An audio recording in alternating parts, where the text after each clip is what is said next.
Alright,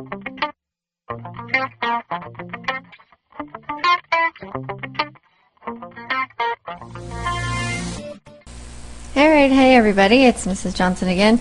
Today we're going to continue to look at some of the comma conundrums that I'm seeing in your writing. And today I'm going to really focus on kind of the commas that come in the middle of sentences when you are using commas to join compound sentences. A lot of you are overusing commas and some of you are underusing commas. And so we're really going to look at that because right now I'm seeing some kind of bad comma strategies. The first comma strategy that I see, and I even hear some of you say this to each other, and I know it's probably because someone in the past has told you use a comma whenever you pause or take a breath. And really there are very specific rules for commas. We can't have a very vague rule about use a comma whenever you pause or take a breath, and here's a perfect example why. 25 that I done better than 30, 30 now 5, I'm 35 that I done better than 40, but $40, 35 that I done 40, I'm... Now, if this man here were to only use a comma whenever he took a breath, he would never use commas in his writing. So again, when in doubt, leave it out is what I say with commas. There are specific rules for commas, and yeah, sometimes you might make a mistake because you're not aware of some of the rules, but there are clear times when we're supposed to use a comma. Other than that, leave it out. And so don't fall for the salt shaker method, which is some of you seem to think you need a whole bunch of commas in your writing. I don't know if you think they're pretty and want them for decoration and you just seem to kind of sprinkle them here or there. But be very strategic when you use a comma. Know why you're using it or don't use it. So that leads to today's topic, the big question of when I use a comma. So we're looking today at some of these big questions. To be or not to be, that is the question. That is not the big question we are looking at. That's an easy question. We know that one. The answer to be or not to be is always to be. Much better than not being. So the big question today is to use a comma or not to use the comma in the middle of a sentence. It all comes down to what you're doing. And so let's talk about compound sentences. A compound sentence is a sentence that is made up of two simple sentences. So right now down here I have Maria plays the guitar. And then I have another sentence that is Cody plays the drums. So a lot of times in writing I'm going to want to join these two sentences together so it doesn't sound quite so choppy. And in order to join the two sentences together, the rule is you need a comma and a conjunction. So there's a rule, okay? As I said, be very deliberate in what you do. So to join our two sentences together, we need our comma, which is there, and then this is our conjunction, and, okay? So this conjunction might be a new term for some of you. What in the world is a conjunction? Well, it's a part of speech. Now, parts of speech are types of, categories of words. So we have nouns, and we have verbs, and then we have conjunctions. And the purpose of a conjunction is the word that joins together other words. So here's a much easier way for you to remember this definition. Here's a little video that I watched when I was in school way back. This was on a film strip. This little song will get stuck in your head, but it will sure help you remember what a conjunction is.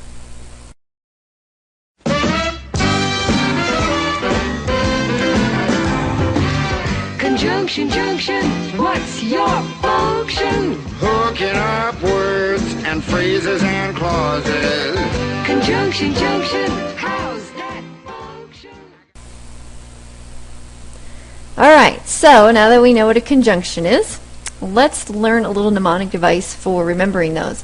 One of the things I love about conjunctions is there's only just a few of them. Now there's other kinds of conjunctions. Sometimes you'll hear somebody talk about a subordinate conjunction.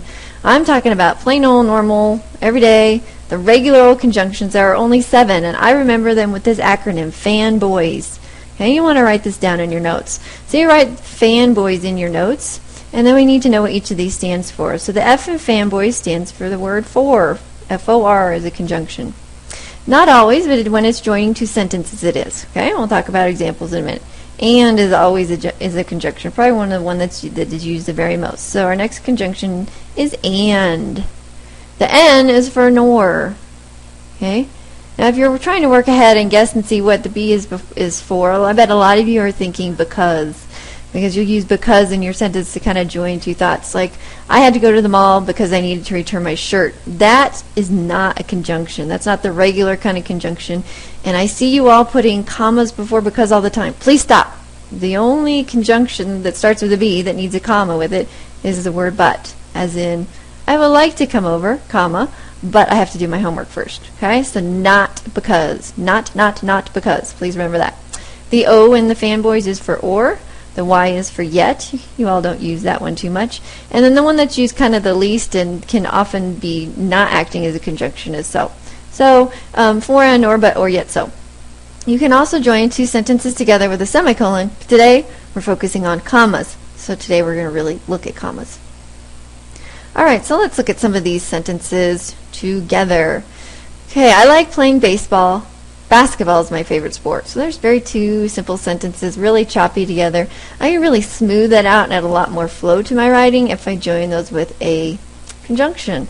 So I'm going to join these two sentences together, which means I need a comma and a conjunction. So let's look up here on the right, and we have our for and, or, but, or, yet, so. I think that definitely the best conjunction to use here would be the word but. So I like baseball, but basketball is my favorite sport. And so what I'm going to do is just pull the screen down here. Okay, so I like playing baseball, and then I need, what do I need? I need a comma and a conjunction. So here's my comma, and the conjunction I picked is from the fanboys is but. And now I can join that sentence together. Basketball is my favorite sport. Okay, so now they're joined together quite nicely. Let's look at another one. My grandpa lived on a farm. There were pigs on the farm. So now I need to decide which conjunction do I want to use. Okay, I think and would be a good conjunction that would make the most sense in this particular sentence. So my grandpa lived on a farm, comma, conjunction, and there were pigs on the farm. So I'm using commas and conjunctions to join a sentence. I'm not just throwing commas around wildly. I know I'm using them because I want to join two short sentences together. Let's look at one more example. I had no money. I could not buy the bag. So a very good conjunction in this case would be so. I had no money, so I could not buy the bag. So I'm going to go over here, and I'm going to add my comma. If I just put in a conjunction, you've actually forgotten the comma, and you're kind of creating what we refer to as a run-on sentence. So you always need a comma and a conjunction if you're joining two sentences together. I had no money, so I could not buy the bag, and now I'm going to join these two sentences right together with a comma and a conjunction. Okay, let's keep going. Testing for compound sentences. All right, good stuff here. Now listen, this is important. Okay, so compound sentences have a comma and a conjunction. So if you're trying to figure out if a conjunction, one of our fanboys, is working to join two sentences together, put your finger on it and then look on each side of it and see that each half of that sentence has its own subject and verb. This is what I mean. Okay, so I have a conjunction, comma, conjunction right there, comma, and. So I'm going to put my finger over that. I'm going to look at what's left. Okay, we have a beam of light hits a diamond. Yeah, it's a nice, complete sentence. What I'm looking for is the subject and verb in this. I'm going to switch my pen color to red. Give me just a second here. So my subject in this is the beam. What kind of beam? It's a beam of light. And what does it do? The verb is hits. Great. So subject, verb, that's the definition of a sentence. First half of this sentence is looking great. It's looking like I'm going to need a comma and a conjunction to join it. Here's my comma and conjunction. Let's look after it. So do I have a subject after the conjunction? I sure do. The subject is it. It is a pronoun. And what does it do? It splits. So I have subject, verb. That means yes, definitely you need a comma and the conjunction to join that. Okay? If there wasn't another subject, verb, I would leave that comma out. But because we have subject, verb, the comma is absolutely essential. So let's look at another example here that does not require a comma. So workers cut and weld with laser beams. So here I know my fanboys. I know and is a fanboy. So let me cover this up. Okay, and see. Is this wrong? Do I really need a comma with this conjunction, or should I leave it out? So I have it covered. Okay, before the first part of the sentence here, I've got my subject of workers. So workers is my subject. Abbreviate with an S. What do? They cut. Okay. So now I'm going to look after the conjunction. Do I have a subject? Well, it's laser beams, but what the verb in this one is weld. So who's welding? Well, not the laser beams aren't welding. That's what's being welded with. The workers are doing the welding. They're in the first half of the sentence. So this one, if I were to split this sentence in half, I have workers cut, which is a sentence, and then weld with laser beams. I don't know who is welding with laser beams. This part of the sentence can't be off on its own because it's separated from its subject, which is right here. And so since it can't stand by itself, it's not a separate sentence. and therefore we don't need a comma with this conjunction. We only need commas with conjunctions when we're joining two separate sentences together. All this is just a compound verb. So this sentence is absolutely punctuated properly the way it is. We don't need a comma with it because it is not a compound sentence. It's just a regular old sentence. We call them simple sentences, where the subject is doing two things. The workers are cutting and welding. Okay? We got to make sure we don't separate the workers from the welding, otherwise we have no idea who is doing the welding. All right. Let's look at some more examples here. The more we do, the more it'll clear up. So a harp may stand over 6 feet tall, and this instrument has many strings. So we're talking about harps here. So let me get one of the pointers. I'm going to put it over the comma and the conjunction, and we're going to go fishing for subject and verbs. All right, so a harp may stand over 6 feet tall. Typically in our English language, it always goes subject first and then verb. And here's our subject, harp. And we have kind of a helping verb here, may stand, so subject verb, over 6 feet tall.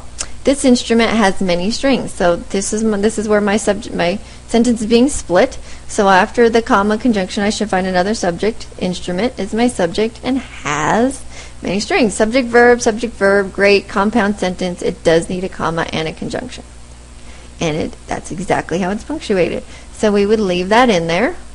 This is joining two sentences, and so it's punctuated just right. Let's look at the next one.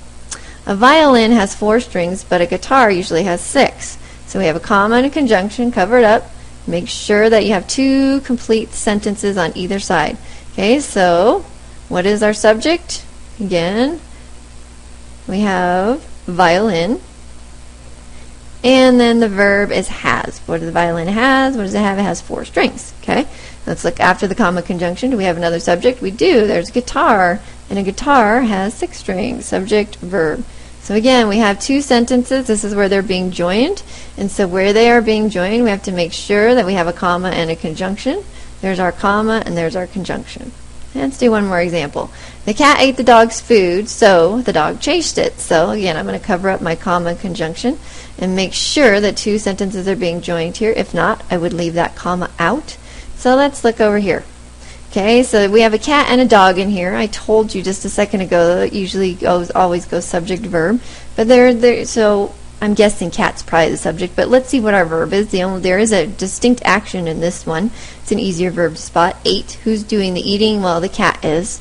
So we have subject verb here. Okay, let's go to our split in the sentence here and make sure we have a subject verb after it. So probably, yep, dog is definitely the subject because it is definitely doing the chasing of the cat. So this one is properly punctuated. We have a comma and a conjunction because it is joining 2 sentences. Okay? Again, if there was not a subject and a verb after this conjunction, I would leave that comma out.